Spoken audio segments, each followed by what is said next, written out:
This is Cosmographia, the RandallCarlson podcast.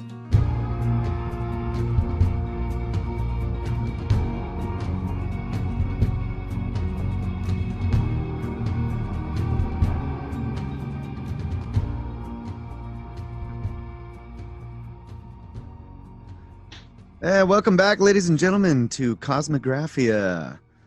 We are the Snake Bros here with the man of mystery, Mike Bradley, and the one and only RandallCarlson. How you doing, Randall? Look at that eyebrow. Look at that eyebrow, yeah. I've been working on that for many years, along with it. Well, you can't see it because of my beard, but let's hear. Oh, yeah, the sneer. Yeah. No, that's like my Elvis. Oh, that's your Elvis. Billy Idol. Yeah, or Billy Idol, yeah. Although Elvis was the originator of it. Oh, yeah. Yeah, I mean, back in the day, I could do it, pretty good. Before I had all of this, and I was doing this, and I had the sideburns. Oh, yeah? Were you a greaser? Pork chops. You had some pork chops down there. I did. I've had various. Yeah, I had some pork chops. I had a little Frank Zappa thing going on. Once I had a handlebar mustache, like way out to here. Yeah. You keep a black cone and some Dapper Dan in your back pocket? Somewhat. Some Dapper Dan. Yeah. Dapper Dan, man? Come on. I don't remember Dapper Dan. It sounds familiar. I thought Dapper Dan was, as I recall, Dapper Dan was, I had this thing when I was a kid, and it had this, cartoon face on it, and it had iron filings, and you'd have a little magnet, and you could, drag it up and put a mustache on them and eyebrows. And that was one of them. That sound familiar? That was one of them. Yeah. Wasn't that Dapper Dan? Well, I think there was also a little doll that you had to button his clothes and stuff to teach you how to do buttons and dress yourself. No, wow. Brad, that's not what I'm talking about. I know what you're talking about, but I've seen another one too. Oh, okay. Well, I had the Dapper Dan toy. You might have had that other little doll. I had both of them. I'm talking about hair grease, man. Now there was a day I had Butch Wax. Yeah, okay. Remember Butch Wax? Oh, yeah. That was a Coen Brothers movie. Well, when you had a crew cut, the difference between a hiney, a crew cut, and a flat top, right? Now, this is important. We need to get this settled before we do anything else, right? A hiney. I don't know what a hiney is. I know what a hiney flat top is. If Brad had a full head of hair and he let it grow for about 1 week, that would be a hiney. Ah, okay. Like an eighth of an inch all over your head. Very short, not quite shaven. A flat top, of course, is when they cut it so it's like a shelf up there. Like the astronauts, late 60s or mid 60s, that was big. Yeah, and then a crew cut's short all over, but you got a little tuft right here. Okay. And then you would put the Butch Wax in that, so it would kind of come up to a little point. I did not know that. No, this is real stuff, guys. This is historical stuff we're talking about here. All right. This is real history here, folks. But that is not the topic of tonight's discussion, is it? No, I don't think so. No, I didn't think so. That was just we were getting sidelined there for a while. Yeah. No, that's always good. Yeah, this is episode 8. The fourth one in the Atlantis series, right? Yes. No, 6. No, fifth, 6th? Yeah. What? We started on 3, now we're on 8, so yes, okay, number 6. I can math. I promise. Yeah, we were on slide 43,200. Yep. And this evening we're going to try to get up to slide 86,400. All right, let's go. Better let the man talk. That's right. All right. Well, we can do that. So where'd we leave off? So the question has come up: is there any evidence of a catastrophe that could be associated with the Mid-Atlantic Ridge? We're putting out the hypothesis that Atlantis. We're testing the idea that Atlantis is pretty much where Plato said it was, right? Right. Now, I know there's been a lot of discussion about all of these other places, and many of them are very interesting in their own right, but they have to deviate from Plato's account.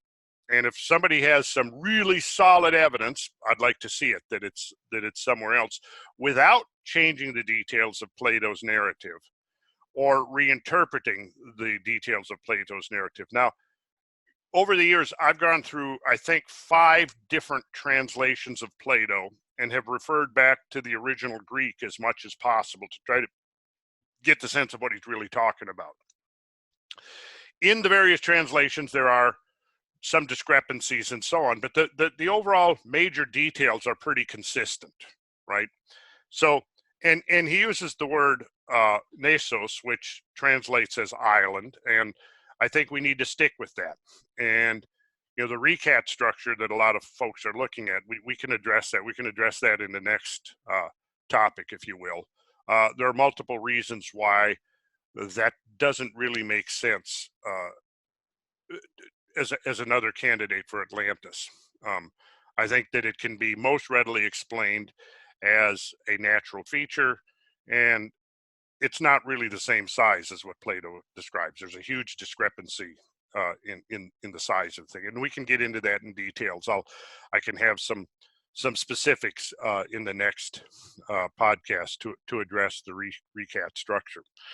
But for right now, I think what we're going to do is we're going to address some of the evidence for catastrophic events that could be associated with the Atlantic Ocean basin, and more specifically along the mid-Atlantic ridge. So back in 1992, the journal Geology had an article.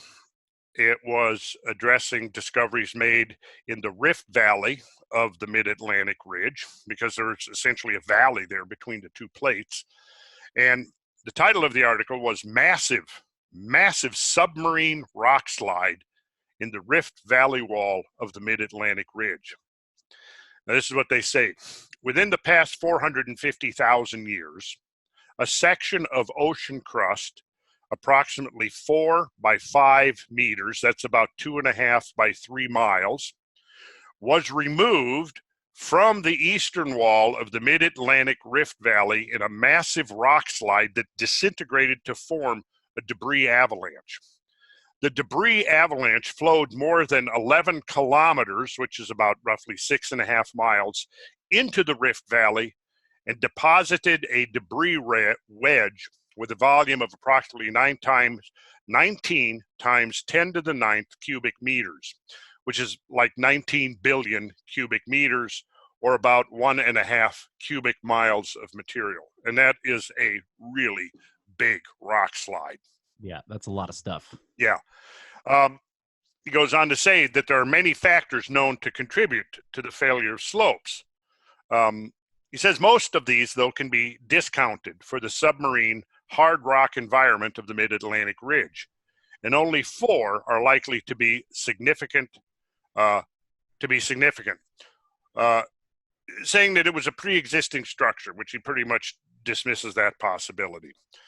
Slope over steepening, just what happens if a slope gets too steep, then gravity can go to work on it, cause rock failure. But the final of the 4 that he mentioned is really, to me, the most germane here, and that is seismic shock. Seismic shock, he says, probably was important, and it may have provided the ultimate trigger for failure, right? So of the various possibilities that he's invoking, he's definitely leaning towards the seismic shock. Now, of course, the time frame that he gives within the past 450,000 years is not enough to attribute it to any kind of a catastrophe that would have been associated with the subsidence of an island complex along the mid-Atlantic ridge. And in regards to that, he says, we cannot pinpoint the time at which the mid-Atlantic ridge crust failed, but it can be constrained by crustal ages. The rock slide must be younger than 450,000 years, right? But he also says, and this is where it's significant, a very recent age cannot be ruled out by the existing data. So we have this evidence of this massive rock slide, huge, massive rock, pummeled down into the Rift Valley of the Mid-Atlantic Ridge, cubic mile and a half of material. The author of this study thinks it's most likely due to seismic shock, seismic shaking, and he also points out that it could be very recent. In other words, when he's talking about very recent, he's not talking about the last 1,000 years, but he is possibly talking about, terminal ice age, in that window that is, proving to be so important and interesting, that window from, roughly 11,000 to 14,000 years ago. So that in itself is kind of interesting. And then we have another study from the Canary Islands. We can pull up some maps here in a minute so people can kind of get the geography of this thing. And this appeared in the Journal of Geophysical Research in 1995. The title of the article is "A Giant Landslide on the North Flank of Tenerife in the Canary Islands." This study of sonar data from the north flank of Tenerife allow the following conclusions to be drawn. The north flank of Tenerife is associated with a giant landslide which covers an area of at least 5,500 square kilometers of the seafloor, more than twice the surface of the island. The landslide has an estimated length of 100 kilometers, a width of up to 80 kilometers, and a volume of at least 1,000 cubic kilometers. The landslide can be traced onshore to the Oratava and Icod valleys, which are underlain by a chaotic breccia that was formed by one or more landslides. Now, breccia, we'll define that term. Breccia just basically means broken rock. So you will have breccia that can be associated with rockfalls, landslides, mass wasting events, volcanic explosions, and more importantly, even meteorite impacts, which can break up tremendous amounts of rock, creating breccia. So you will have in the case of a meteorite impact, you can have fallback breccia, right? Because the impact hits with a tremendous amount of kinetic energy, the material is thrown up, the rock is blasted up into the atmosphere, and it falls back.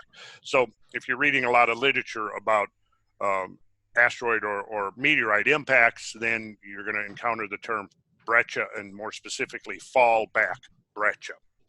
Okay, so he says a young age for the landslide is supported by 3.5 kilohertz echo sounder data, which show that the toe of the landslide is draped by a sediment layer less than 10 meters in thickness, probably equivalent to 20,000 years of sediment deposition. So now what this thing is, this giant landslide is probably within the last 20,000 years. Yeah, that's recent. So what would have caused that much? Yeah, and then we have, again, another one from 1999, another study, repeated debris avalanches on Tenerife and genesis of Las Cañadas Caldera wall on the Canary Islands. The Cañadas volcanic edifice of Tenerife, Canary Islands, is currently indented by the Las Cañadas Caldera, a semi-elliptical depression having a northeast trending axis 16 kilometers long and a southeastern wall as high as 500 meters, which is, 1,700 feet up in there. So that's a huge wall, right? And it's semi-elliptical. The origin of the Cañadas Caldera has long been debated. In this paper, we focus on the avalanches, differentiating several successive events that we interpret as repeated lateral collapses of the Cañadas edifice, and that can explain the scalloped horseshoe trace of the caldera wall. The recent discovery of more than 1,000 cubic kilometers of volcanic debris spread widely across the seafloor north of Tenerife is a strong argument in favor of that hypothesis. There is geologic evidence on land of 6 north-directed flank failure events. This repetition of flank collapse is consistent with what is now known about many other oceanic islands. Canarian examples have been described for El Hierro and La Palma Islands. So basically what we're getting at here is we're seeing that these islands have been subjected to these massive slope failures that have caused huge amounts of material to fall into the ocean and spread down onto the floor of the abyssal plain. Now, if we go back, let's see if I can pull up a map here so we can see, get the big picture here. Yes, okay, here we go. I'm going to share screen. All right. Are we seeing this screen? We are. Yeah. Great. All right, so we can see in these islands, like let's take a look at El Hierro down here. Can you see this feature right here where I'm pointing out with the, the cursor? Okay, that kind of horseshoe-shaped scallop was a huge landslide that fell into the ocean. Right here, you see the same thing, right? Over here, look at this. Oh, yeah. See that? Now, here's a map showing the various islands, and each of these gray areas represent these huge slope failures and flows into the ocean. So if you look up here at La Palma, you've got 3 great slope failures coming off. You see the lighter gray and the darker gray to differentiate. And El Hierro, you've got what's called the El Golfo failure. You got Las Playas over here and El Julian over here, right? So you've got these massive events where you've got huge amounts of material that have been catastrophically ejected from the island slopes, and you've got multiples. So what this is probably telling us is that there have been a series of events through time, right, where there has been this massive destabilization that has led to the failure of the slope failure of these island flanks. Now the question is, when would the last one have been, and is there a sequence? Is there a periodicity to these? The dating at this point is still premature, so we can't draw any hard and fast conclusions at this point. But the evidence here, you see, for these, you could have several things going on here, and it's undoubtedly a confluence of things. For one thing, if you have a major seismic event, right, a seismic shaking along the mid-Atlantic ridge, this is going to generate, it's going to do 2 things. It's going to cause weakening of the island flanks, and it's also going to generate large-scale tsunamis, which between the 2 agencies of seismic shaking and tsunamis would pretty much explain most of these flank failures on these islands. But the point is that this is not normal erosion. This is evidence of major events that have affected this region of the Atlantic Ocean. What are the question marks on there? Do you know what those are? There's 1, 2, 3. Yeah, okay. Question marks might be the origin, the ultimate origin of the material. Okay. What are the I'm seeing I've forgotten what to call them, the altitude markers, altitude lines, Contour lines. The contour lines. What are the distances of the contour lines there? Well, let's see. We can tell you the distances. I mean, I can tell you've got latitude lines here, like 28 degrees and 29 degrees. So, you're probably looking at them from, let's see here, we can do it real quick. Elevation changes? Is that what you mean? Yeah, the contour lines are going to be elevation changes. Right, that's what I'm asking. And they're generally spaced a given distance. So I'm just wondering what the distance is on those. Oh, okay. I thought they were like 20 feet or something like that. No, these are going to be more than that. Yeah. Yeah, I could find out what the contour interval is. It's not relevant. It was just a curiosity. This is, when you go back to that map, Randall. This one, yeah. Yeah, that one. Yeah, because when you look at the contour lines, you're looking at if you go down deep enough in the water, you're looking at one large island there. Right. It does look like large landmass. Now this is not the Azores. This is the Canaries. Right. Which is east of the Azores, offshore of Western Africa. Right. However, a major seismic event along the mid-Atlantic ridge is going to leave its imprint all around the Atlantic basin. And if you had a major seismic shaking along the mid-Atlantic ridge, and you had tsunamis generating outward from that area, the Canary Islands are going to be right in the direct path of that. Right. Well, and if the water, you know, and given that the water levels were sea levels were much lower during the ice age, you know, those contour lines are going to be much of the contour is going to be above water. Water, yeah. Yes, that's right. Sorry to interrupt. Okay, it's okay, Mike. We're gonna let it slide this one time. Yeah. So No pun intended. picking up the thought train here, going back and from the paper here, there is geologic evidence on land of 6 north-directed flank failure events. This repetition of flank collapse is consistent with what is now known about many other oceanic islands. Canarian examples have been described for El Hierro and La Palma Islands. The total volume lost in the avalanches can account roughly for the volume of volcanic debris observed on the seafloor north of Tenerife. 3 distinct collapses produced different segments of Las Cañadas Caldera Wall, and a 4th produced the Orotava Valley. Together, they compose a multi-episodic lateral collapse structure roughly 25 kilometers wide, which is going to be about 12, 13 miles right in there. Let's go back and look at some more maps. We can do share, and we'll do this. And so this is the Canaries right here. And here is satellite images, which we just looked at. And here is the map showing the avalanches down on the ocean floor that are surrounding the flanks of these islands.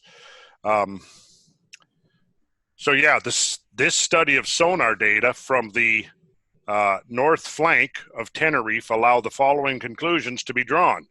The north flank of Tenerife is associated with a giant landslide which covers an area of at least 5,500 square kilometers on the seafloor, more than twice the surface area of the island. So yeah, we covered that, so we don't need to get into that.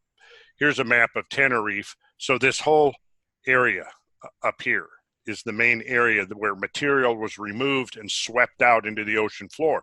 Now, if you think about the action of tsunamis, what do? They come, they rush ashore, right? Yeah. And then they reverse direction and they flow back out to the sea. And what do is they're flowing back out. Drag a bunch of material. They drag material with them, don't they? Yeah. Now, if you have a combination of seismic shaping and tsunamis, yes, I think that we're looking at an agency that would be very effective of causing massive flank failures on these islands. And here, if we look at Tenerife, we can really see the islands are volcanic, but this whole area in here. And actually, you can actually, if you look closely, you'll see that you've got this textured material where it's these lineations moving towards the sea, right? And if you go offshore, this material here continues. This huge mass of material continues off, onto the ocean floor.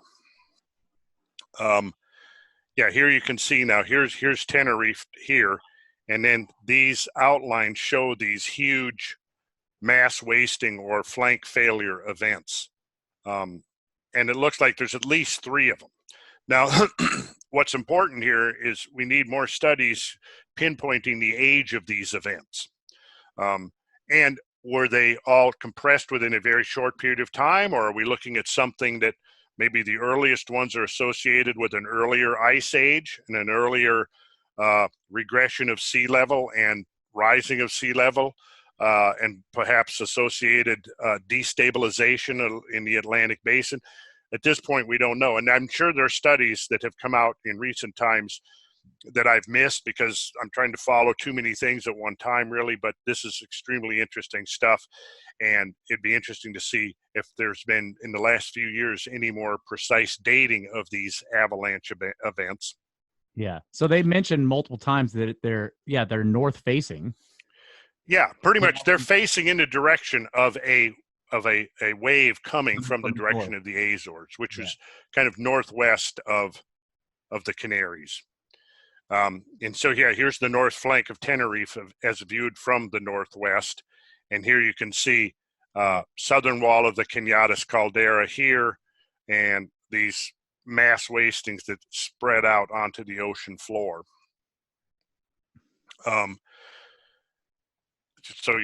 Map of area of giant landslide off the north flank of Tenerife right here. The Cañadas volcanic edifice of Tenerife, Canary Islands is currently indented by the Las Cañadas Caldera, a semi-elliptical depression having a northwest trending axis 16 kilometers long. Okay, we've covered that. We've covered all of this. All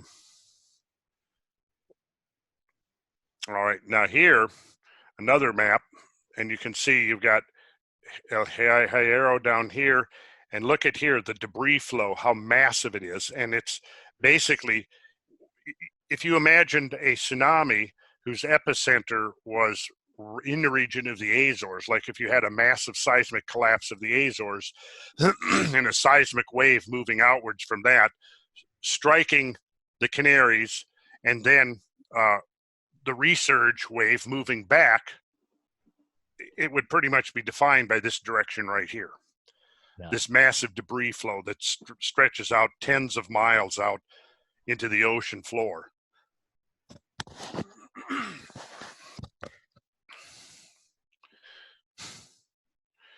Yeah, now here you can see El Hierro, the collapse feature right here. It's very plain to see. Yes. This scalloped indentation on the northwest flank of the island. Well, those islands must have been quite a bit bigger before that happened. Oh yeah, absolutely. Yes, yeah. Yes, and this is the one of the few photographs I've been able to find until we actually get out into the field and get there and get Bradley. Obviously, we're going to need some drone footage here, but this is what the El Golfo embayment, this scalloped feature on El Hierro, looks like from the ground, and you can see this whole rounded thing. So all of this material in here has been removed from the flank of the island and swept out to sea. Wow. So and there's good evidence. I take it from some of the excerpts you're reading from the paper. There's good evidence that those events took place all at once. Like this is not a gradualist thing. Yes. Well, yes. For example, what we're seeing here, if we go back to this image right here,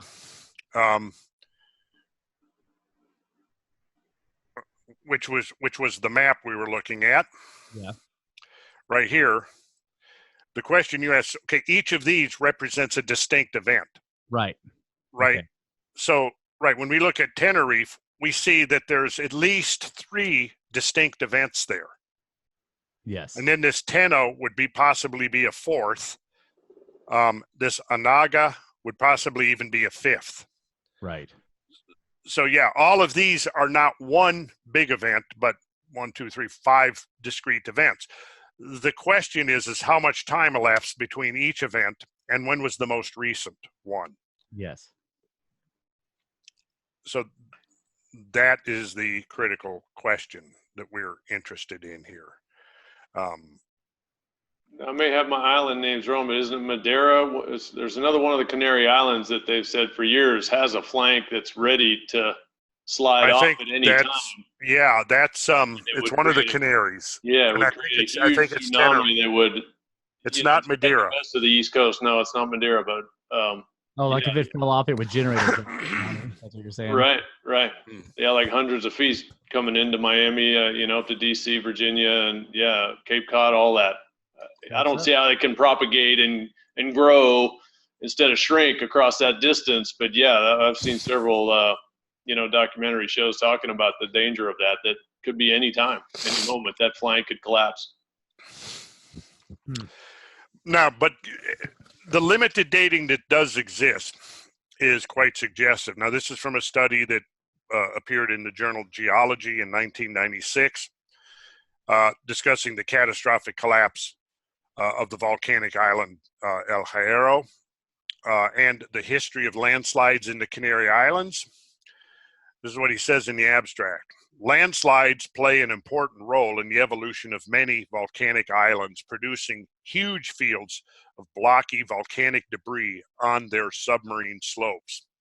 Side-scan sonar images presented in this paper provide evidence for a large debris avalanche, El Golfo, on the northern flank of Hierro Island in the Canary Islands. Angular blocks, get this, as much as 1.2 kilometers across and 200 meters high. So that would be... Those are big blocks. Those are like 4,000 feet across, right? And say 700 and some feet high.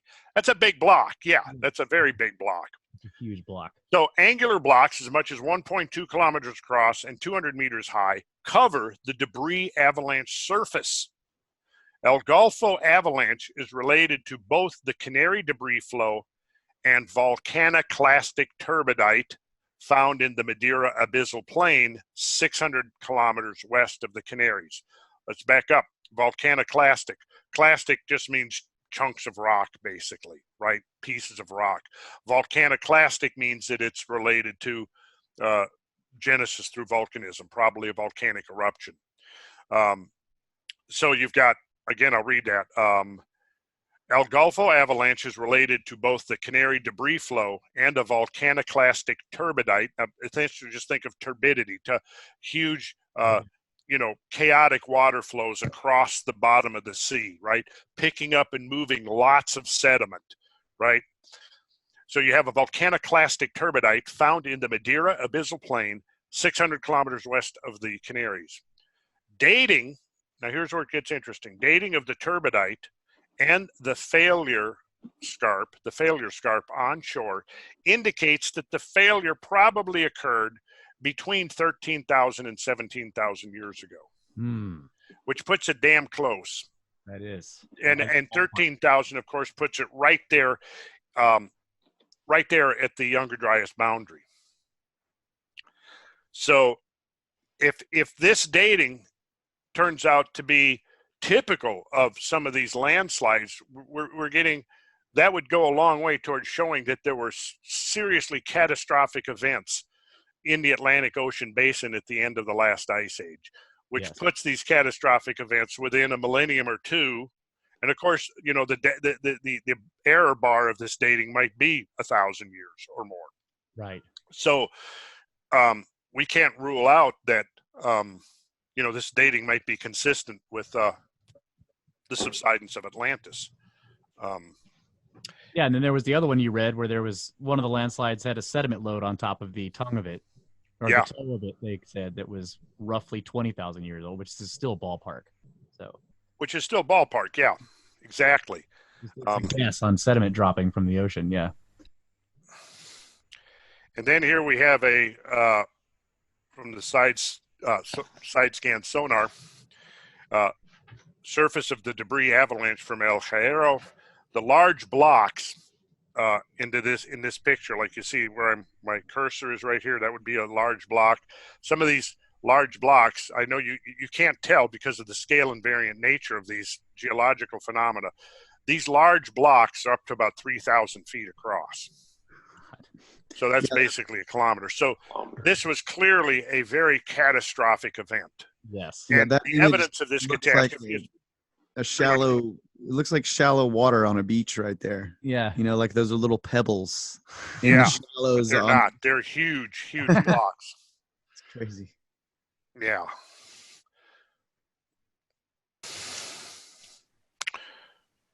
Yeah, I can't imagine a 3,000 foot wide block splashing into the ocean. Imagine seeing that. That would be awesome. So just out of curiosity, how are they dating the turbidite? Like, is it, I would have to go back into the paper to find out the exact method that they I mean, I guess The there could dating be. of the turbidite and the failure scarp onshore indicates that the failure probably occurred between 13 and 17,000 years ago. I can find out. Make a note of that, Kyle, and we'll address that next session. All right. Let's Throw it in there that island I was speaking of is La Palma. La Palma. Yeah, okay, right. That's subject to that volcanic landslide. Okay, so here's El Hierro, and you can see the terminology here. You can kind of see where it says landslide debris. Yep. That is the side scan sonar image that we were just looking at. So these blocks down here are these, 3,000 foot across blocks, 700 feet thick. You've got what they're calling the landslide chute, and then you've got the head wall scar. So we've got some terminology there. Head wall scar, I like that. The landslide chute, and then you have the debris apron that's spread out onto the ocean floor. Is this a volcanic mount? Yes, the Canaries are volcanic. Right. Where's the caldera in this case? Well, I mean, is what we're seeing there is one side of the volcano's pretty much, cone? yeah. Pretty much, yeah. Yeah, so it's eaten into the volcano itself. Yeah. Yes. That's interesting. So And one side of the volcanic cone has collapsed. completely wall. collapsed. Yes. That's amazing. So here's the island of El Hierro, and here's the El Golfo, right? Debris fan. Here is the head wall scar. Here is the landslide chute. But then we've got off to this side, we've got another flank failure, El Julian. Over here, we've got Las Playas, and it looks like two episodes. You've got one that reaches out to here, and then another one that came down on top of it. So we're seeing that there's lots of evidence here for these various. Okay, here we go. El Julian embayment. They're dating that at more than 160,000 years ago. The Las Playas at somewhere around 145 to 176,000. The El Golfo is the one that they're dating between 15 and 20.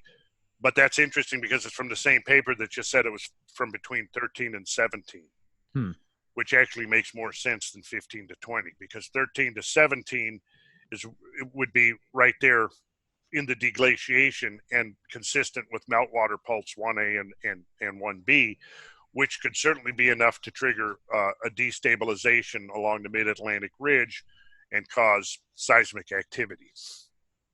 So it seems like, yes, you've got a succession of these massive catastrophic flank failure events stretching back several 100,000 years, with possibly the most recent ones occurring again at the end, near the end of the last ice age. La Palma, this is the one you were talking about, Brad, where there's the unstable flank. Right. Yeah.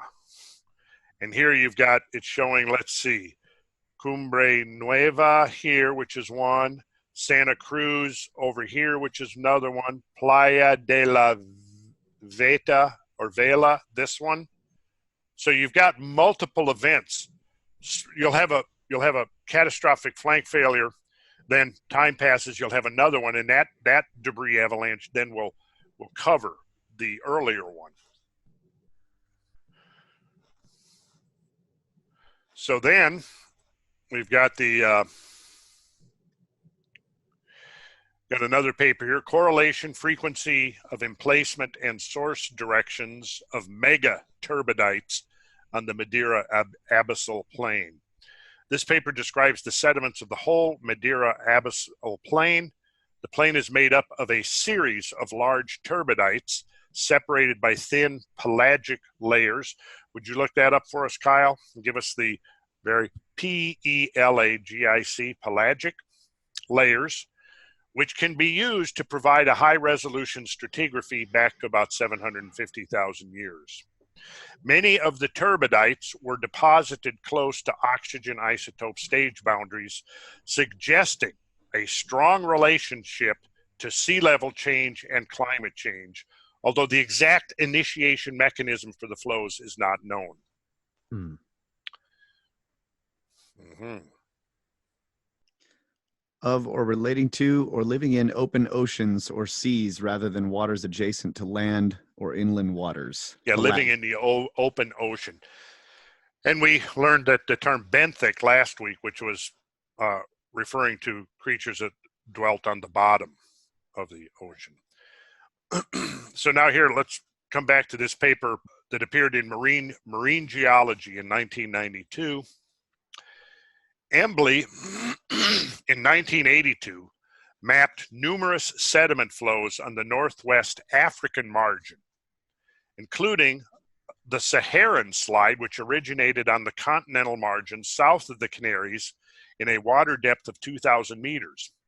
Embley's original Saharan slide is now known to be a combination of two slides, the second being termed the Canaries slide, since it originated about 4,000 meters water depth off Hierro. This Canary slide formed debris flows which nearly reached the edge of the abyssal plain. Both the Canary and Saharan slides have similar ages and are probably related to the same erosive event which occurred in this region, get this, at the end of the last ice age. Mm. So that puts it right in our window. So one of those they were referring to was a Saharan event? Yes. Now that is actually off the coast of Africa. Yep. And we will I'll do a quick screen share here. And let's see, we'll do share.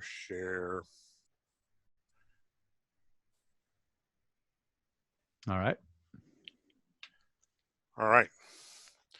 So, northwest coast of Africa and the Canary Islands we see up here. Here are the Canaries. Like there's Tenerife right there. There's El Hierro, right? And up here to the northwest would be the Azores, right? Yeah. Now, the area we're interested in is along the coast of Africa right here.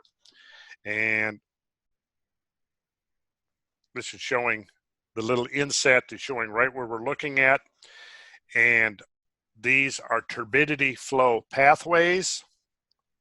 And all of these are massive landslides off the west coast of Africa that were swept out to the sea. And I think the easiest way to explain this, again, is if you picture massive tsunamis washing ashore, then sweeping back out seaward and bringing all of this material with them and spreading it out over the ocean floor. And so all of these lines here, as it says, turbidity flow pathways. So these are, again, massive landslides that we see on the northwestern slope of Africa, which again is consistent with what we're talking about here is, I think, the combined effects of seismic activity, seismic shaking, and then the accompanying tsunami waves, I think could go a long way towards explaining these huge events.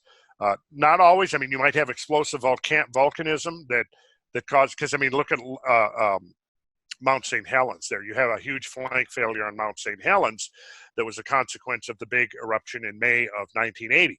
The point is, though, with the deglaciation and the destabilization of the continental crust that would be associated with that, not only would you have likely seismic activity on a grand scale, you would also have volcanic activity on a very large scale. And so if you had volcanic eruptions at the same time, that would be consistent with, terminal ice age catastrophe. So those flank failures that you were just showing us there were off of the continental shelf, right? So that was before the sea levels had risen up. I mean, because the green was the actual landmass. Yeah. It was like far away from where those slides appeared to be starting from. Yeah. Let me go on to the next paper here. This was a paper from the journal Sedimentology. This was published in 1991. You have to bear in mind a lot of these dates on these papers is back when I was really studying this stuff in depth. So again, I haven't kept up with all of the latest research on the dating and so forth, but perhaps in the next week or two I could delve into the literature and try to get a better handle on some of the more recent stuff, like in the last decade. But this is very interesting here. So turbidity current. Now remember, turbidity current is going to be these highly turbulent currents that are densely laden with sediment that are sweeping across the ocean floor, right? They're almost like massive turbulent underwater rivers, okay? Kyle, you could look up turbidity current, turbidity, turbidity. Yeah. Okay, so we've got turbidity current deposition on the abyssal plain and low-lying continental rise appears to be related to distinct sliding events involving transport of material from various sources. There is a strong correlation between these and thick turbidites on the abyssal plain, suggesting that the same turbidity current events occurring, now get this, about once every 25,000 years gave rise to both set of deposits. The turbidites occur at glacial interglacial transitions, suggesting that the slides that created them were triggered by mechanisms related to glacial interglacial climate change. What'd you come up with for turbidity? A swift downhill current in water, air, or other fluid triggered by the weight of suspended materials such as silt. Mm-hmm. Okay. That works. So then we have, going even back to 1979, this was also appeared in the journal Marine Geology, Surficial Slides and Slumps on the Continental Slope and Rise of Southwest Africa, a reconnaissance study. Off West Africa, a large slide and a large slump have displaced about 250 cubic kilometers of surficial sediment from the lower continental slope onto the upper continental rise. The slide and slump scars together cover an area of about 6,000 square kilometers. A debris flow extends about 250 kilometers downslope from the slide scar, and deformed sediments extend a similar distance downslope from the slump scar. And here's what's interesting. Apparently, the slide and the slump were triggered during the late Pleistocene, which again could be right there at the glacial interglacial transition. Yep. Uh-huh. They all seem to be lining up. Yeah.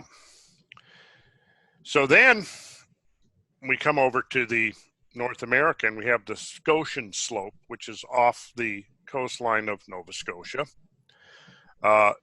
It was surveyed, this is from a paper in 1985, just west of Verrill Canyon, was surveyed using the C Mark I deep-towed side scan sonar system, high-resolution seismic reflection profiles, and 25 piston cores. Much of the seabed shows evidence of surficial sliding, and the slide scars give the seabed a step-like morphology. From the 600-meter isobath, and an isobath is just the submarine equivalent of a contour line, from the 600-meter isobath to the 1800-meter, there extend two zones of disturbed sediment. The widespread sediment failure on relatively low slopes was probably the result of a very large earthquake that can be dated from cores as occurring around 12,000 years before present. There it is again. So, yeah, we don't have conclusive evidence, but we have a lot of stuff that is not inconsistent with there having been major catastrophic events in the Atlantic Ocean. And we'll pull up this slide right here so you can see where we're talking about. And so you see, okay, so let's take a look here. This is good. We've got the whole map of the Central Atlantic, and check this out. We got the Canaries here, and then we've got Madeira right here, and then we've got the Azores over here, and then we have those sunken seamounts that we talked about last week. Here are the 4 sunken seamounts. And up here with their sheared off tops. Yeah. With their sheared off tops, right?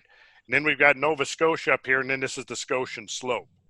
So you can picture that massive earthquakes centered on the Azores Plateau emanating out. You can see the pathway coming right here, striking the Canaries here. Yeah. And then moving up this way, striking the Scotian slope, as it's called, and causing these huge debris avalanches out into the ocean floor that are dating around 12,000 years ago. So that puts it precisely, within a few hundred years of the dates that we're talking about here. And even that African coastline right there, where the little point is on the coast of Africa there. Uh-huh. It could have reached that too from that same. Oh yeah. Yep. So my question here is, what is the traditional geological response, or is there a response to these seeming coincidences of, well, you got these slides over here, and you got these slides over here, and you got these mountains in the middle have been lopped off. Yeah, they all seem to date to around the same time, but it's all coincidence. Well, okay. We have a few. This is now, we're coming a little closer to our own time. This is a study now from 2005, and this is the Spartel Bank, which let's pull this up here. Let's do another share.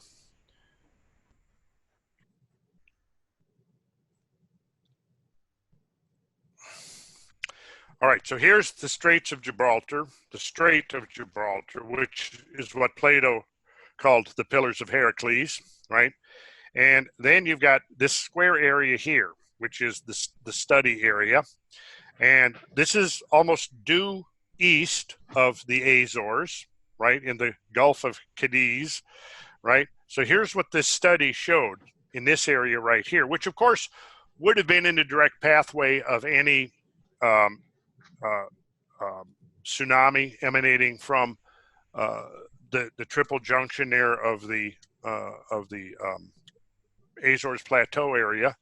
And this is what this particular study is saying. It says numerous, and this appeared in the professional journal Geology, 2005. Numerous geographical similarities exist between Plato's descriptions of Atlantis and a paleo island, Spartel, in the western Straits of Gibraltar. The dialogues recount a catastrophic event that submerged the island circa 11.6 thousand years ago in a single day and night due to violent earthquakes and floods. This sudden destruction is consistent with a great earthquake greater than 8.5 on the Richter scale and a tsunami, as in the Gulf of Cadiz region in 1755 when tsunami run-up heights reached 10 meters. So what they discovered here in that study area was an unusually thick turbidite dated at circa 12,000 years ago. So the limited dating we've got is certainly not inconsistent. So that paper directly references Plato's Atlantis, basically. Yeah, and so yes, it does. And so the title of this article, again, which appeared in the prestigious professional journal Geology, is "Destruction of Atlantis by a Great Earthquake and Tsunami: A Geological Analysis of the Spartel Bank Hypothesis." Now, I don't necessarily agree with his conclusion that this island that was there, Spartel, was Atlantis, right? But it's, again, consistent with the idea that there would have been cataclysmic events that affected the Atlantic Ocean basin and left their imprint on islands, on coastlines, and along the mid-Atlantic ridge itself. Did they yank his geologist card for mentioning Atlantis in a Yeah, I don't know. Maybe. Yeah, I would say that's pretty amazing that they had the guts to do that. Yeah, that's study. Cojones. Yeah, I agree. Yeah. Because I mean, they're still admitting that even if Plato was talking about that little island, they're sort of admitting that there really is the legend some credence. Yeah, there's some historical precedent to the idea. At Whether least or the not Plato living there, they could tell the story. Yeah, exactly.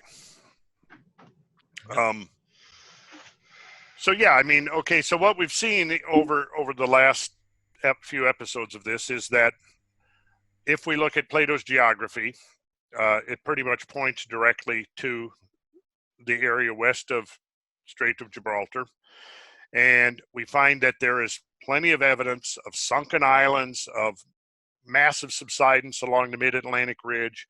We find evidence of catastrophic events, not only that might have happened at the end of the last ice age, but maybe episodic, going back repeatedly, like that one study that suggested every 25,000 years, which is an interesting period of time, because think how close that is to the Great Year model of 25,920 years. This idea that we've inherited from ancient cultures, that there is a pulse of change that is associated with that particular periodicity.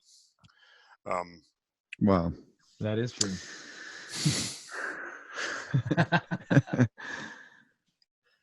So then, if we look at the modern Azores, we find some rather interesting correlations between and the book that I would write on this will go into we have all the references and actually much more detail, because we've skipped a lot of stuff here. We don't necessarily need to go into every aspect of this, just to make the point, which I hope is the takeaway from this, is that, come on, let's get back to what Plato actually says and see if that has merit, see if that holds up under scrutiny. If it doesn't, let's just dispense with the idea of Atlantis and say the skeptics were right, that it was just a metaphorical invention of his to describe his concept of the idealized state. But if we start going in every other direction around the world, the question we've got to ask is, how far can we deviate from the details, the very precise details of his narrative, and still legitimately call it Atlantis? Yeah, I think that's the point here. That one of the things that really interests me about looking at Plato's idea of Atlantis, and then us doing all this work and showing all these things and saying, okay, so if we do give it credence, then what I want to do after that is look at the Egyptians, because they were where, if the story is given credence and we look at what Plato said was true, he says it came from the Egyptians. So then we need to look at their stuff and see what they said. And of course, you have the pyramid texts detailing, kings going back 40, 50,000, 60,000 years. So that's what I would want to do next, is look at what the Egyptians said, because that's the source. That's the source. How much is left of those Egyptian writings, though? Because so much was destroyed in the destruction of the library at Alexandria. Yeah, much of it was destroyed. We have the pyramid texts and the Edfu building texts that refer to periods supposedly going back that far, and that's about it, as far as I know. What I'm hoping is that somewhere awaiting discovery is a hidden cache of ancient texts. Yes, find it. Yeah. Mike, could you get on that for us? I'll work on that, yeah. Report back next week if you find anything. Donate to Randall's Patreon. That's right. Yeah. Okay. So there's some interesting genetic research. We won't get into that yet. But let's look at some of Plato's actual some of the quotes from Plato's Timaeus and Critias. So let's see. Yes, so here we go. Poseidon, receiving for his lot the island of Atlantis, begat children by a mortal woman, and settled them in a part of the island which I will describe. Looking towards the sea, but in the center of the whole island, there was a plain, which is said to have been the fairest of all plains and very fertile. Right? So, and Poseidon himself set in order with ease, as a god would, the central island, bringing up from beneath the earth 2 springs of water, the one flowing warm from its source, the other cold. In the next place they had fountains, one of cold and another of hot water, in gracious plenty flowing, and wonderfully adapted for use by reason of the pleasantness and excellence of the waters. So he makes repeated reference to these springs and how there was actually a, springs that issued from the earth that flowed hot and cold. When we look at which is important geologically, and when we look at Furnas and São Miguel, let us do a screen share here, and we see that this important geological detail is recapitulated in the modern day Azores. So here, coming from the left, we have a hot spring, and from the right, up above, we have the cold spring, flowing up from 2 distinct aquifers beneath the island, coming up, and here's the hot water flowing out, the cold water flowing out. Wow. So there's a very interesting geological detail, just as Plato describes it.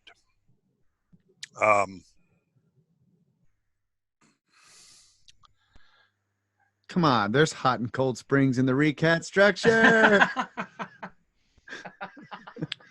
Oh, is there? No, Oh. I don't think so.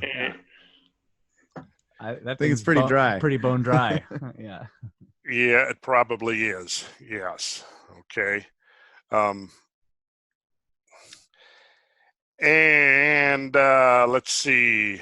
Okay, so then it says that these were surrounded with buildings and with plantations of trees, such as suited the waters. Also, they made cisterns, some open to the heavens, others roofed over to be used in winter as warm baths. And we can go here and we'll share, and we'll see that here's the hot springs. You can see the steam rising up. And just as in Plato's day, they now have created cisterns where people can take warm baths with the hot water naturally flowing out of the ground. Beautiful. And they're bringing the waters down from the highlands into the plain. And just as Plato describes, you have a mountain range to the north and a fertile plain to the south. And when we look at the southern part of the island, we see very fertile plain leading down to the ocean. Oh, yeah. We see lakes that have very interesting legends associated with them about lost civilizations.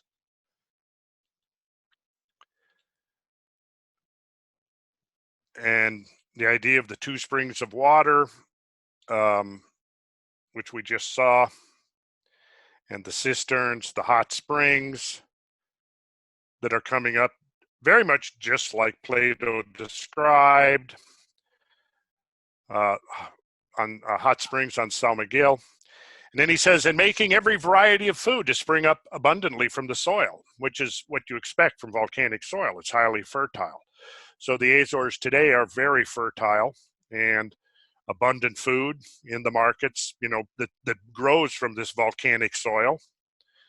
And whatever fragrant things there now are in the earth, whether roots or herbage or woods or essences which distill from fruit and flower, grew and thrived in that land, just as it does in the Azores today.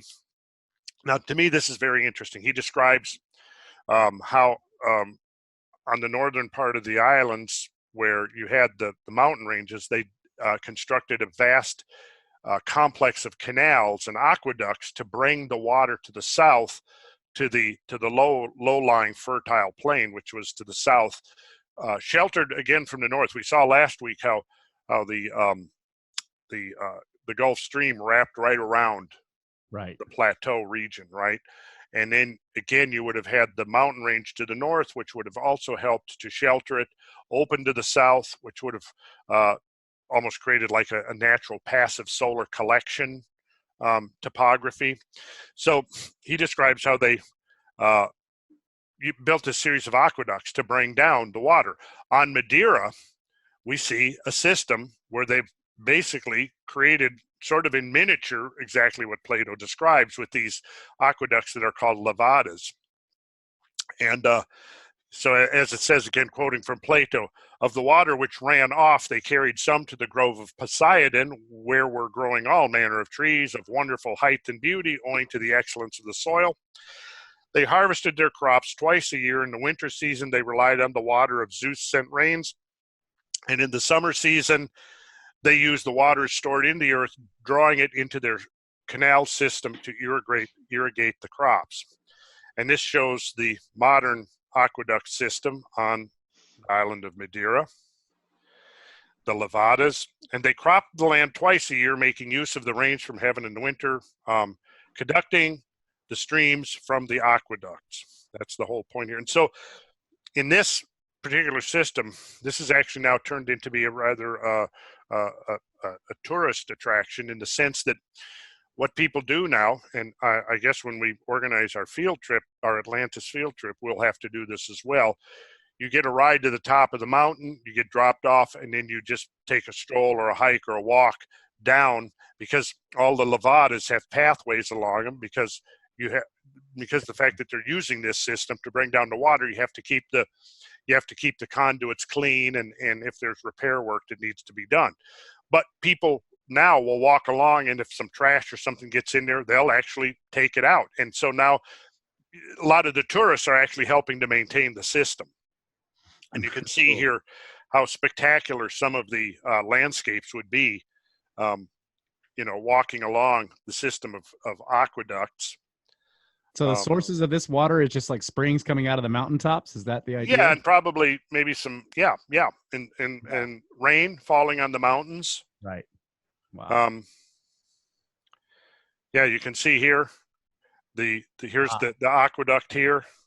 So here's somebody, walking along it. And there were many temples built and dedicated to many gods, and gardens and places of exercise. So it's, in a way, kind of interesting that in the Azores and Madeira today, you find almost echoes. I call it echoes of Atlantis. And the stone, which was used in the work, they quarried from underneath the center island and from underneath the zones on the outer as well as the inner side. One kind was white, another black, and a third red. And here we can see some of the different kinds of stones making up the islands. Yep. I'm not sure of the lithology of these stones. I imagine we'd have to get samples and get them tested, but I'm sure we've got some basalts, some dark basalts, possibly some other basalts with a lot of iron oxides in it, perhaps some limestones. But the point is here is we have rocks that are red, we have rocks that are white, and we have rocks that are black, composing these islands, again, as Plato described. So yes, this is the Azores today. And of course, these are just the tops of these mountains. And if we were looking at some of what we were seeing in the last couple of weeks with the isostatic changes in the ocean floor, the eustatic changes in sea level, we might be looking at a fairly large island here with some pretty darn impressive mountains. Right. Right? But this is what you have in the Azores today. I mean, these are impressive valleys. Then, as Plato describes, the whole country was said by him to be very lofty and precipitous on the side of the sea. And that's pretty much what we've got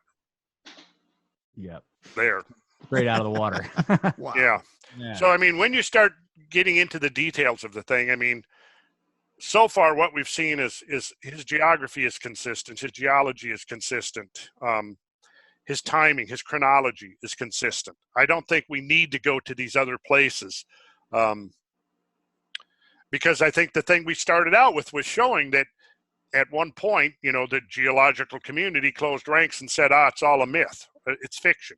You know, we quoted from Atlantis Fact or Fiction. It was published, 77 or 78, where they declared authoritatively that Atlantis was just fiction and that it was inconsistent with the geology. And so because we could rule out the geology of it, then all other considerations that might be linguistic or having to do with legends or folklore or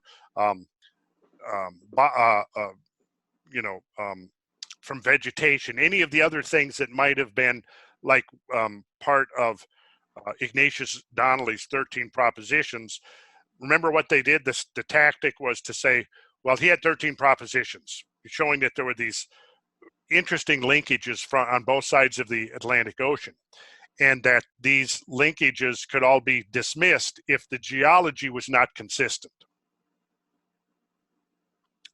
So I think we need to plan a trip to this place. Now check this out, Russ. I want a picture of you standing up here. I'll do it. On this promontory.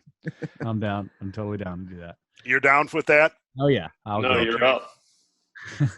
Yeah. I'm down to get up there.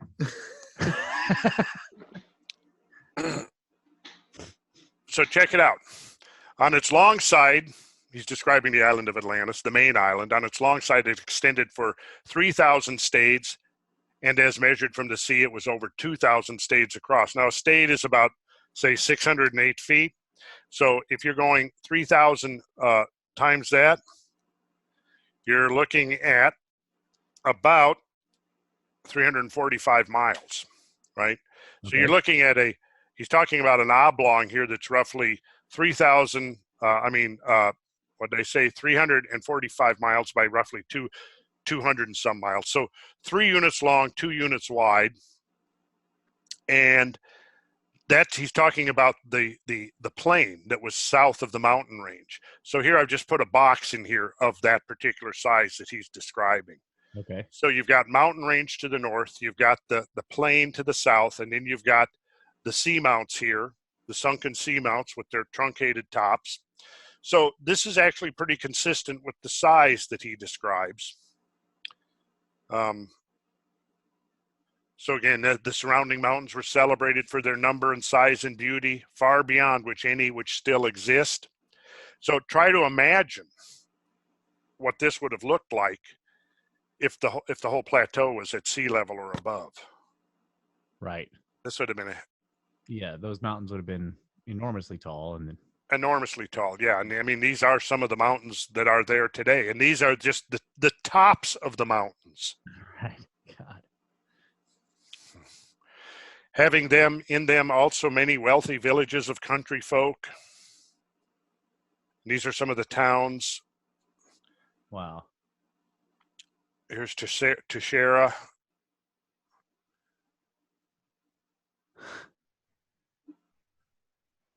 So when do we get the plane tickets? This is too tempting here. Damn, I want to go. Here's another Levada, another one of the aqueducts.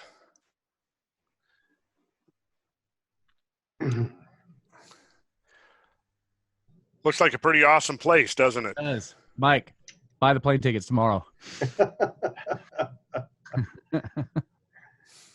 We're leaving tomorrow on a plane. I know. So now, okay, here's another interesting detail that Plato describes.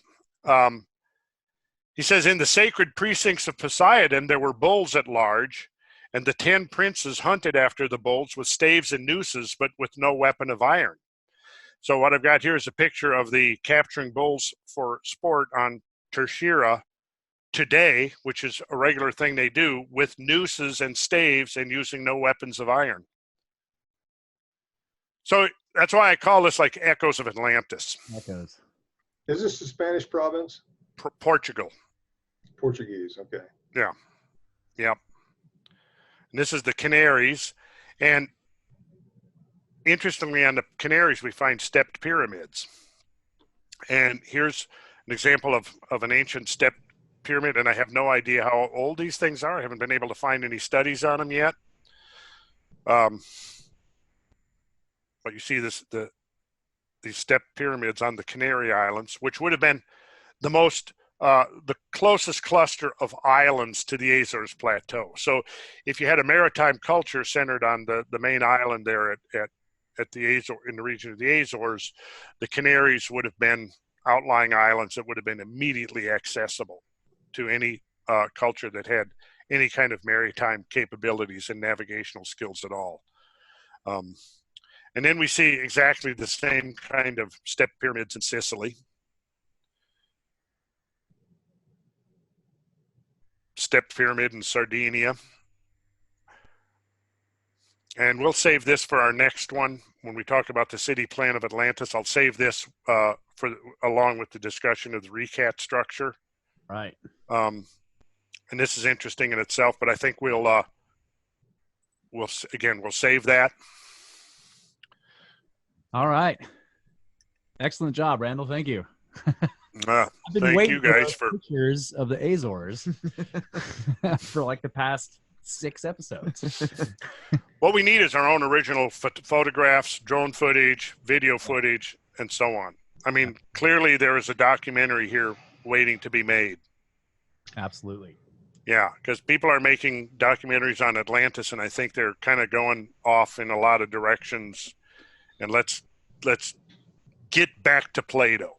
We better do it before somebody else sees this. Well, we've now established our priority to this, right? By doing this, we have timestamp dates. So, somebody comes out trying to claim this is their original work, which I'm sure somebody will try to do. Seems consistent. Likely. Doesn't matter. I mean, you can see like I said, I started putting this together in the late 80s and the early 90s. And most of this material, with a few exceptions, I gathered and collected between the late 80s and the mid 90s when I was doing most of the work on this. And I first read Plato's dialogues in the early 70s. There we are. Sorry about that. It's okay, guys.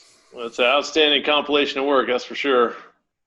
Thank you, Brad. Yes, sir. All right. Let's see. You guys can get a hold of us, all of us here, Kosmographia1618 at gmail.com. Let's see. The website will be up soon. The podcast feed is up, and we're still working on getting those episodes out. So That's my job. yeah, by the time you hear this, hopefully we'll have gotten up to this episode, so you should be good to go. Definitely. Let's see. Also, there's a Twitter at Kosmographia. All this is all at Kosmographia with a K.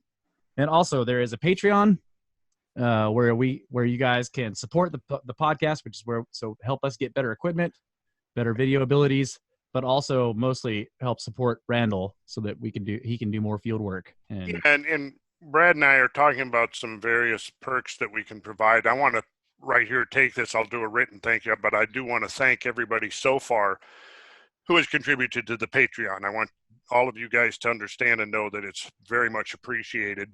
And if we can get some resources at our disposal, I think we could kick this thing to a whole nother level. Yes. And that is at patreon.com/RandallCarlson. That's right. I'm gonna swap from the earlier advertisements. Very few though they were that said patreon.com/Kosmographia. It's now /RandallCarlson, as it should be. So right, so that it's clear. That's the place to find it now. Yes. All right. Good deal. Well, I think that's it, guys. Anything else you guys could think of? Ooh, chew on that for a week. Yeah. Wow. Yeah. Break out Google Earth and lots more. We haven't even gotten to the Perry Reese map yet. No, we haven't, have we? But that certainly would come under the heading of Cosmographia. That's, the cosmography is in the more, classical definition, covers geology, astronomy, and geography, and affiliated areas of interest and research. So we will be getting into all that kind of stuff. With cartography, right? With cartography, exactly. So I want everybody to keep our fingers crossed that we're not about to get embroiled in a big war in the Middle East with Iran. That could be very counterproductive. Yeah. And it's something we don't need to do, but it's topical right now. I think I just saw that Iran captured a ship in the Straits of Hormuz, so the tensions are building, and we don't need to widen the war in the Middle East. So I hope everybody listening to this thinks about the direction of our country and where we're going to be going in the next few years, because a war with Iran could prove to be very disastrous. It could bring in bigger powers like Russia. Yep. We don't need any of that. We do not need any of that. Do not. No, we don't. We just we need to get the hell out of there, actually, is what we need to do. Yeah. And let those people sort out their problems, which they can do once we're out of there. Those people have been fighting that war, fighting themselves for 10,000 years, literally. Yeah, so 10,000 they years. they need to resolve their issues. That's and, right. and we're not helping. No, we're not. No. So on that note, Let's go to space. Yeah. I like that. I'd much prefer that. Yep. Yeah. Have a safe trip, guys. Okay. And again, all the people wanting to hear some discussion of the recap structure in Atlantis, it's coming next. Next episode. Stick around. Episode 9. Good night. Thanks, guys. Good night. Right. This is Kosmographia, the RandallCarlson podcast.